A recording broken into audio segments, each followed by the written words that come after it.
السلام علیکم. آپ دیکھ کر ہیں ٹیسٹ سمیشر اور آپ سب کو خوش آمدید کہتا ہوں. اس ویڈیو میں آپ کے ساتھ ایک کینڈیڈیٹ کا انٹرویو شیئر کروں گا جس نے آفس اسسٹنٹ کے لیے دیا ہے. تو آئیے سٹارٹ لیتے ہیں. سب سے پہلے جو کویشچن تھا جو کہ سارے کینڈیڈیٹ سے پوچھتے ہیں جس جاب کے لیے آپ اپلائی کرتے ہیں جس ڈپارٹمنٹ پہ آپ جانا چاہتے ہیں تو یہ تو آپ سے پوچھے گا. Introduce your self. تو آپ نے اپنا انٹروڈکشن انگریزی میں دینا ہے, ٹھیک ہے.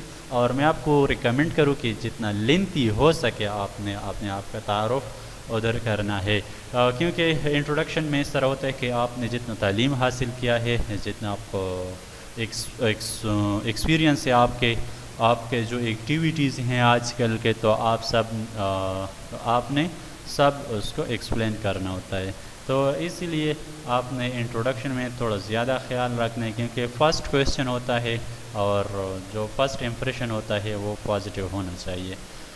دوسرا کویشچن تھا ڈیوٹیز آف آفس اسسٹنٹ. تو ظاہر سی بات ہے کہ آپ سے یہی کویشچن تو ضرور پوچھے گا. اگر آپ کو آفس اسسٹنٹ کے ڈیوٹیز کا پتہ نہ ہو تو آپ بنتے کیوں ہوں, ٹھیک ہے. تو میں آپ کو اسٹرانگلی ریکمینڈ کروں کہ جو آفس اسسٹنٹ کی ڈیوٹیز ہیں آپ نے اس کو اسٹڈی کرنا ہے اور پریپیئر ہو کے جانا ہے, ٹھیک ہے. تو میں آپ کو بتاتا چلوں کہ آفس اسسٹنٹ کی ذمہ داری جو ہے, office assistant handles organisational and administrative task, ٹھیک ہے. Their role might involve organising files, e mailing, maintaining supplies, welcoming guests and more.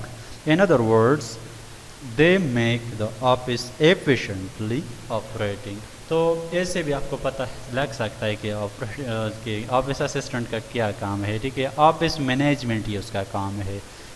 جتنے بھی ای میلز آتے ہیں آرگنائزیشن کو اس کو ہینڈل کرنا, ٹھیک ہے. آرگنائزیشنل اینڈ ایڈمنسٹریٹو جتنے بھی ٹاسک ہیں, ٹھیک ہے, تو آپ نے اس کو ہینڈل کرنا ہوتا ہے. اس کے علاوہ جتنے بھی آرگنائزیشن کو سپلائی ہوتی ہے, ٹھیک ہے, تو اس کی بھی آپ نے ہینڈل کر دینا ہے. باہر کے آپ نے آفس اسسٹنٹ کی جتنی بھی ڈیوٹیز ہیں اس کو سرچ کر لے, اس کو یاد کر کے آپ نے انٹرویو جانا ہے. نیکسٹ کویشچن تھا function of industry and commerce. کیونکہ یہ اس ڈپارٹمنٹ سے تھا, اس ڈپارٹمنٹ میں اس نے انٹرویو دیا تھا, تو اسی لیے یہی کویشچن ان سے پوچھا گیا.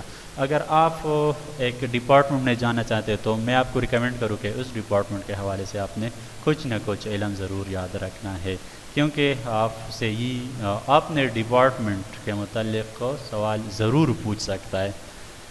اور نیکسٹ کویشچن تھا bacteria were discovered by whom and in which year. تو آپ بالکل گھبرائیے نہیں. آپ سپوز ایجوکیشن ڈپارٹمنٹ میں آئیں گے تو یہ کویشچن آپ سے بالکل نہیں پوچھے گا, یا آپ نے سپوز کمپیوٹر سائنس سبجیکٹ ہے آپ کا تو پھر آپ سے یہ اس قسم کے کویشچن نہیں پوچھے گا, اور آپ کے سبجیکٹ ہی سے کچھ نہ کچھ پوچھے گا. دوسری بات یہ ہے کہ یہ ڈپارٹمنٹ پہ ڈیپینڈ کرتا ہے کہ آپ اس اسسٹنٹ کس ڈپارٹمنٹ میں آپ لیتے ہیں, ٹھیک ہے. تو اس ڈپارٹمنٹ کے کنسرن یا اس حوالے سے آپ سے کویشچن پوچھے گا. یہ نیکسٹ کویشچن تھا simplest plant of the world.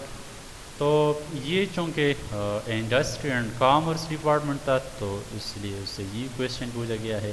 اور دوسری بات یہ ہے کہ میرے خیال سے اس کینڈیڈیٹ نے شاید باٹنی اس کا سبجیکٹ ہوگا, اسی لیے یہ کویشچن ان سے پوچھے گئے. تو آپ نے بالکل گھبرانا نہیں ہے, سبجیکٹ پہ آپ کو تو کمانڈ حاصل ہوگا ہی, تو اسی لیے آپ نے کویشچن سے بالکل گھبرانا نہیں ہے. یہ کویشچن آپ سے نہیں پوچھے گا. Oldest plant of the world, تو ویسے اسکرین پہ آپ کو دکھ رہا ہوگا, اس کی ہسٹری بھی دیا گیا ہے. اور اس کے بعد کویشچن تھا فرسٹ کانسٹیٹیوشن آف پاکستان, یہ کب آیا؟ تو پتہ ہونا چاہیے 1956 1956 میں پہلا آئین بنا, دوسرا آئین جو تھا 1962 میں, اور تیسرا آئین جو تھا وہ 1973 میں بن گیا. تو یہ تھا کانسٹیٹیوشن آف پاکستان. یہ آپ سے پوچھ سکتے ہیں, جنرل سے کویشچنس آپ سے پوچھیں گے وہ. نیکسٹ کویشچن جو تھا first vice president of Pakistan. So Nurul Amin is the right answer. Nurul Amin پہلا بھی تھا اور اونلی بی تھا، مطلب اس کے بعد کوئی پریزیڈنٹ نہیں آیا پاکستان کا. تو یہ تھا اس کا انٹرویو. اسکرین شاٹ آپ کو اسکرین پہ دکھ رہا ہے، یہ اس بندے کا انٹرویو ہے. ریکویسٹ کروں گا اگر آپ چینل پہ نئے ہیں تو چینل کو ضرور سبسکرائب کریں. Thank you.